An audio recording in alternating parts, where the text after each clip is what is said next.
Hi to everybody and welcome to today's lecture. This is our third part of conversion of muscle to meat. So in today's lecture, I'll be talking about the resolution of rigor mortis or the tenderizing phase of the rigor mortis. So the resolution of the rigor mortis is brought about by the endogenous enzymes that is present in the muscles. So let's understand what is resolution of rigor or resolution of the rigor mortis or the rigor mortis. So the resolution of the rigor mortis or the tenderizing phase of the rigor mortis is brought about by the two enzymes, that is the calpines and the cathepsins. So during resolution of rigor mortis, this endogenous enzyme. So what do you mean by endogenous enzyme? The enzymes that is present inside the cells or inside the muscle cells are called as endogenous proteolytic enzymes. This endogenous proteolytic enzymes causes various molecular changes that causes the proteolysis of the key myofibrillar protein and the cytoskeleton proteins, which we have already seen in the classes of the muscle structure. So when this endogenous proteins or endogenous enzymes act on the muscular protein, they cause disruptions of the muscular protein and they'll be disrupting the overall integrity of the muscle cell. So let's see the sequence how this resolution of the rigor mortis is taking place. So after the exanguination, what happens is the anaerobic glycolysis will be taking place, which we have discussed in the previous lecture. Due to the anaerobic glycolysis, as the pH decreases, the permeability of certain cell organelles will be changed. For example, if you take the sarcoplasmic reticulum, where the calcium is stored, its permeability will be lost. So the calcium will leaks out from the sarcoplasmic reticulum. Again, we can see the lysosome where the cathepsin is stored. Its permeability will be lost. So as the pH becomes more lower and lower, and the cathepsins will be released from the lysosomes. So here we can see is during the rigor mortis, pH declines and the calcium is released. Calcium ion is released into the sarcoplasm from the sarcoplasmic reticulum.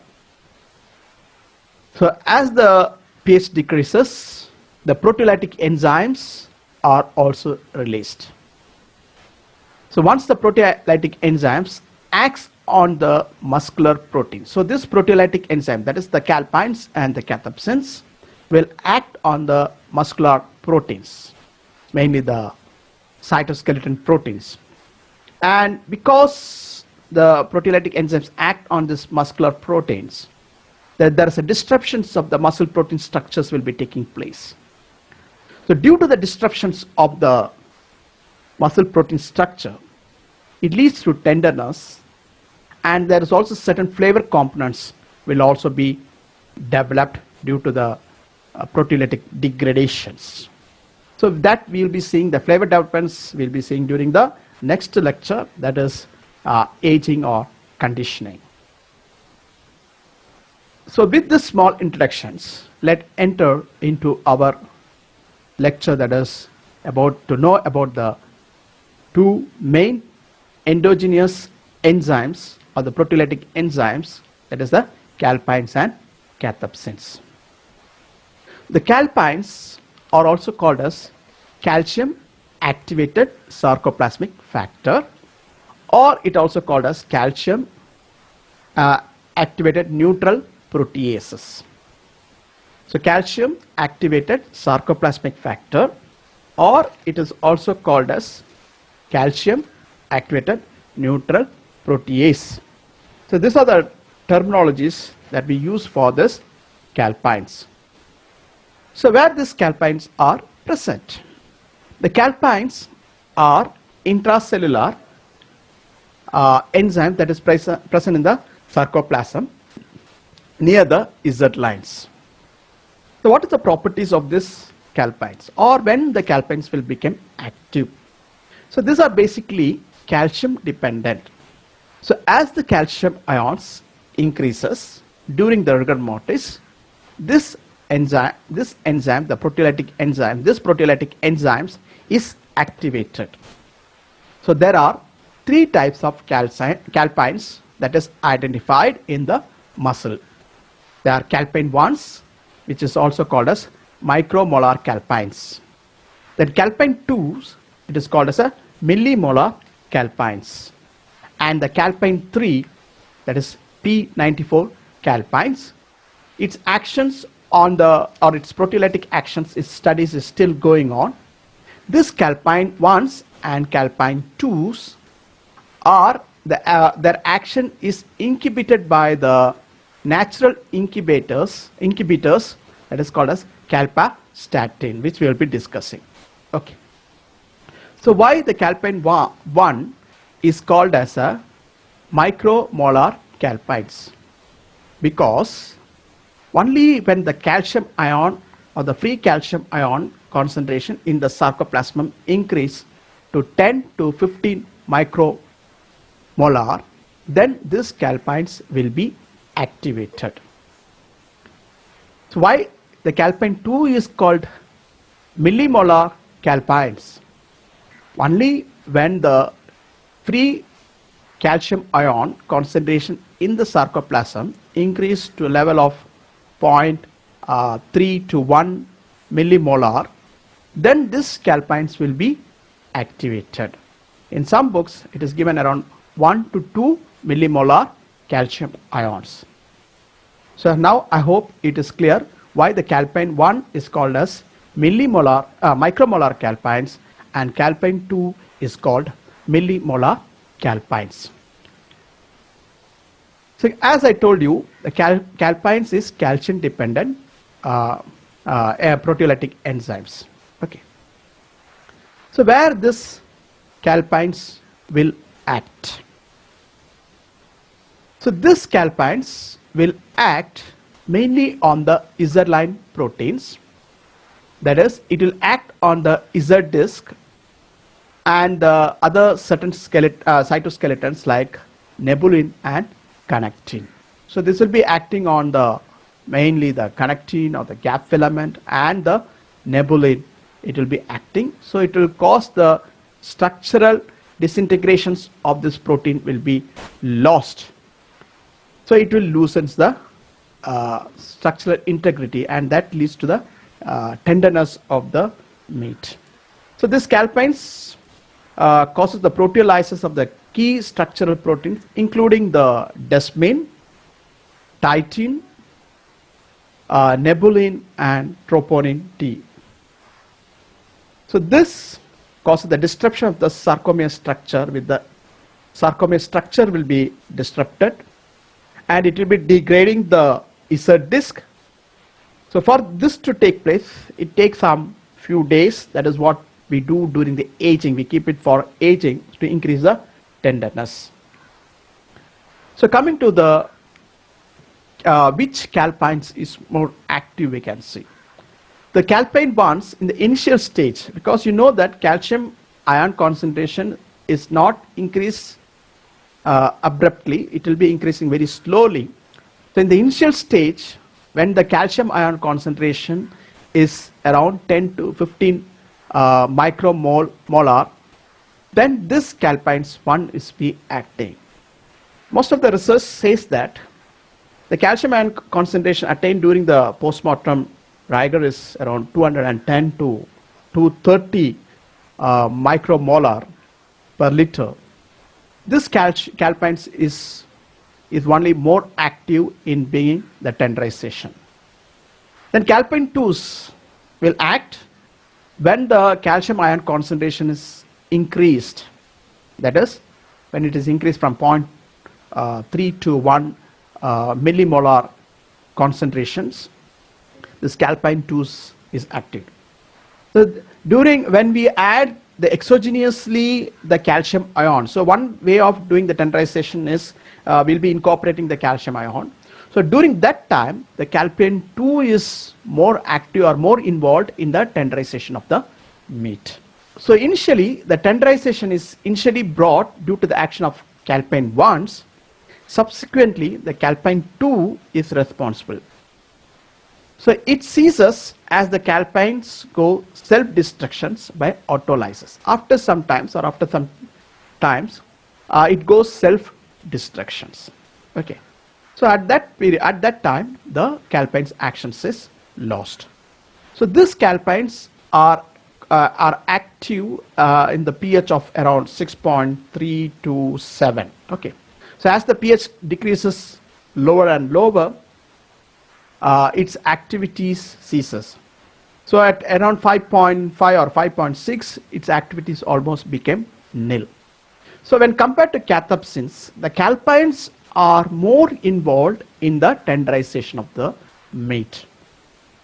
So this P94, that is calpain 3, it is also calpain. Still a lot of research is going on this calpains. Now coming to the calpastatin. So calpastatin is the natural inhibitors of calpains. So in the naturally, when the calcium ion is less, the calpains are bound to the calpastatin. What is the role of calpastatin? So calpastatin is a natural inhibitors of calpains. So if the calpastatin is more, the action of the calpains is reduced. That is a natural inhibitors that is present in the muscle cells. The calpains in the living tissues, the pH of the muscle is around 7.1 to 7.2. So at this pH, the calpains are bound to the calpastatin. For binding of calpains to the calpastatin is calcium dependent and pH dependent. Calcium required for the calpains to bind to the calpastatin is significantly lower. That is, at a minimum concentration is only required. So we have seen that during the rigor mortis, the calcium ion concentration increases due to decrease in the pH.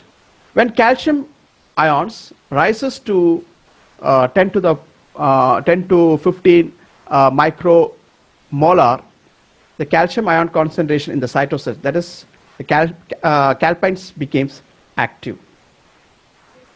When the calcium ion further increases, say 1 to 2, that's what I told, 1 to 2 millimolar concentration, the calpain 2s became active.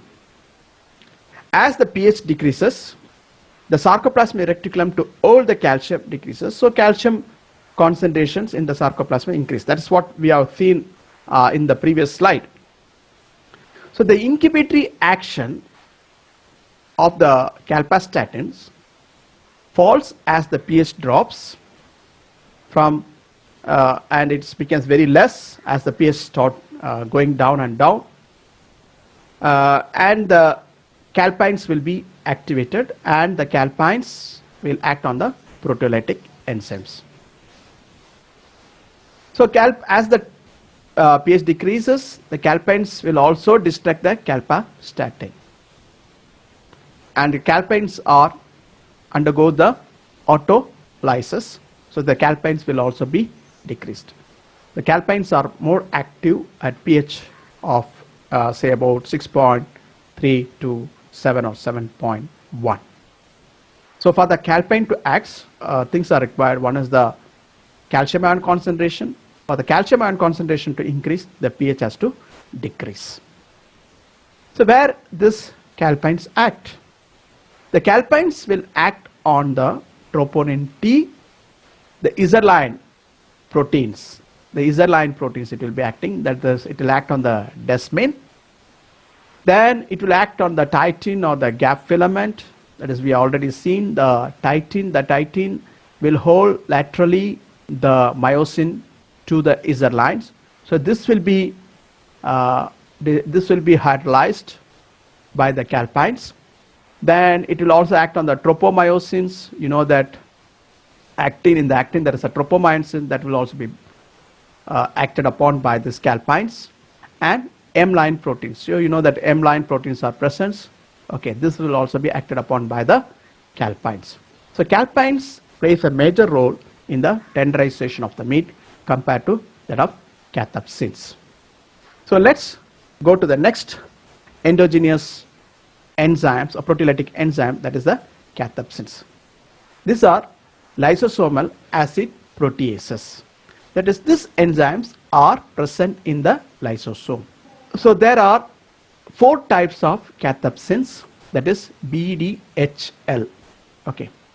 These are active. They are mainly active below the pH of say below the pH of 6, and they are active even at the pH of 2.5. As we seen in the case of calpines, the natural inhibitor, the cathepsins, the inhibitors of as we seen the natural inhibitor, that's the calpastatin. Here, the natural inhibitors is nothing but the cystatin. If cystatin is more, the action of the cathepsins will reduced. So cathepsin do not contribute much to the aging or tenderization. That is what I told you. The aging or tenderization is mainly brought about by the calpines. So among this, the cathepsins, the cathepsin L is more active. Okay, this will act on the myosin, actin, alpha-actinin, troponin T, titin, and nebulin. So let's see where this different proteins, proteolytic enzymes act. So calpine ones, as I told, it's microcalpines. It will act on the alpha-actinin and Z protein. It degrades the desmin, filamin, connectin, and nebulin. Then the millimolar calpines. So this act on the troponins, tropomyosin, C protein, and M protein. So the calpines will not act on the actin or the myosin or the collagens. So cathepsin B, this will act on the myosin, actin, and troponin T. It also, to some extent, it also act on the collagens. The L act on the myosin, actin, and tropomyosin, and it also act on the alpha-actinin and the collagens. Cathepsin D, it act on the myosin, actin, alpha-actinin, troponin, tropomyosin, and collagens. So among this cathepsins, the cathepsin L is more active in bringing the degradation of the protein or for the tenderizing, or it brings more tenderizing effect. Among the calpines and cathepsins, calpine is more involved in the aging or tenderization of the meat. Here we can see there are 2 breeds.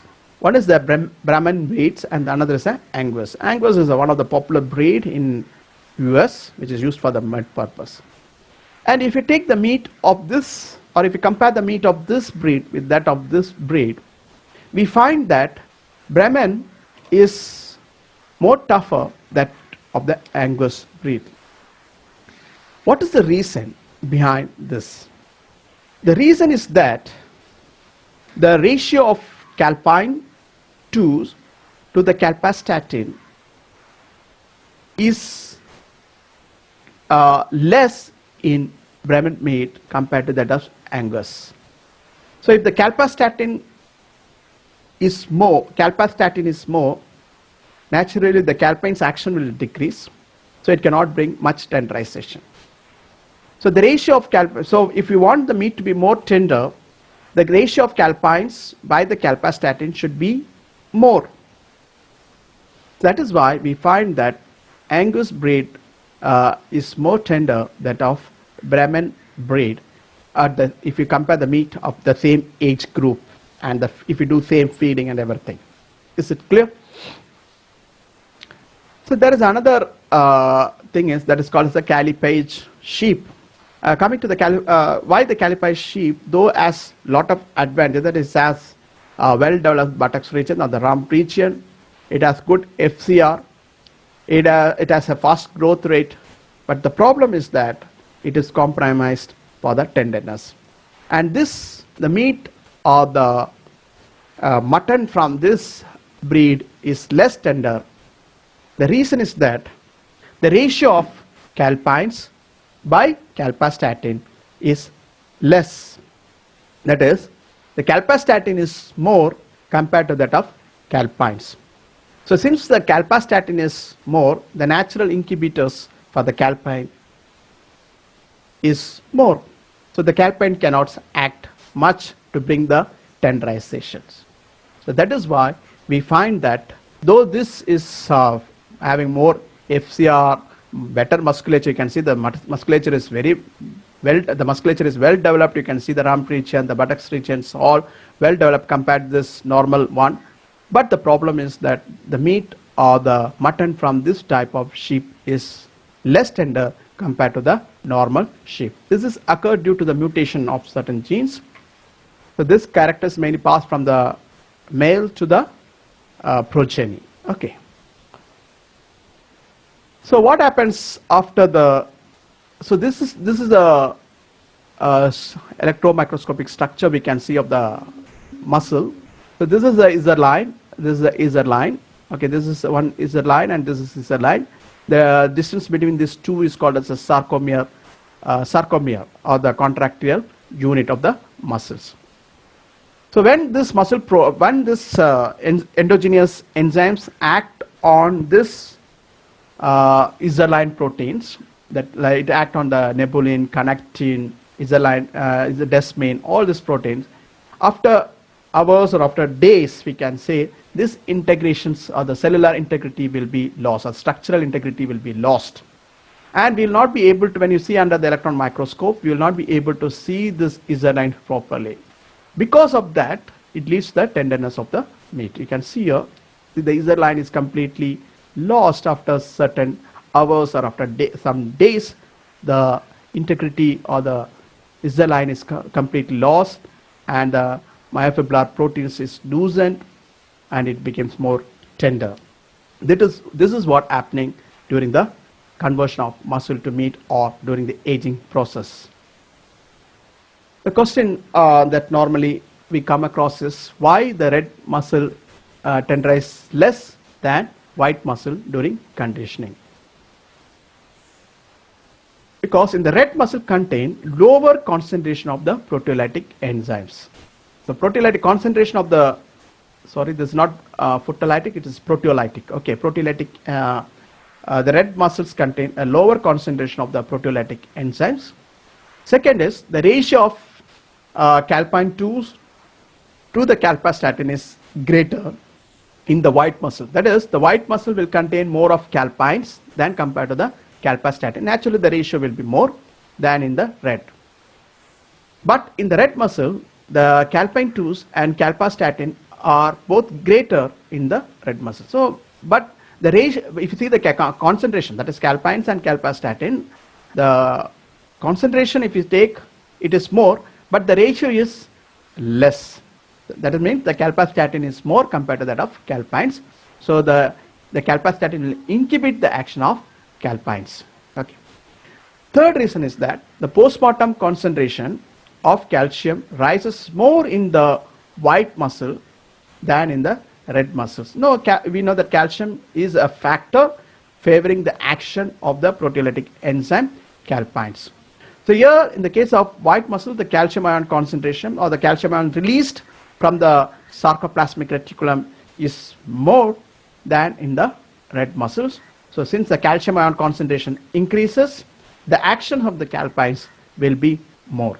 That is why we find that red muscles is more tender than compared to, white muscle is more tender than the red muscle. So let's see what is PRO10 process. So we have seen this about the endogenous enzyme. That endogenous enzyme means calpines and cathepsin that is present normally in the body, okay, or in the muscle cells. What is PRO10 process? Here, externally we will be using certain enzyme for bringing tenderization of the protein, tenderization of the meat. It is a protein tenderization process. So we will be using three types of enzymes are used here. One is plant enzymes we can use, or we can go with the animal enzymes and the fungal enzymes. Among this, the plant enzymes are commonly used. So the plant enzyme like papain, bromelain and phycin. The papain is obtained from the papaya, Bromelain is obtained from the pineapple and physin is obtained from the fig. The papain is obtained from the papaya fruits. Bromelain is obtained from the pineapple and physin is obtained from the fig fruits. So now coming to the animal enzymes, it is a trypsin, chymotrypsin or powder pancrease can be used for tenderization of the meat. Fungal enzymes like pronase and septylene are the fungal enzymes that is can also be used in the tenderization of the meat.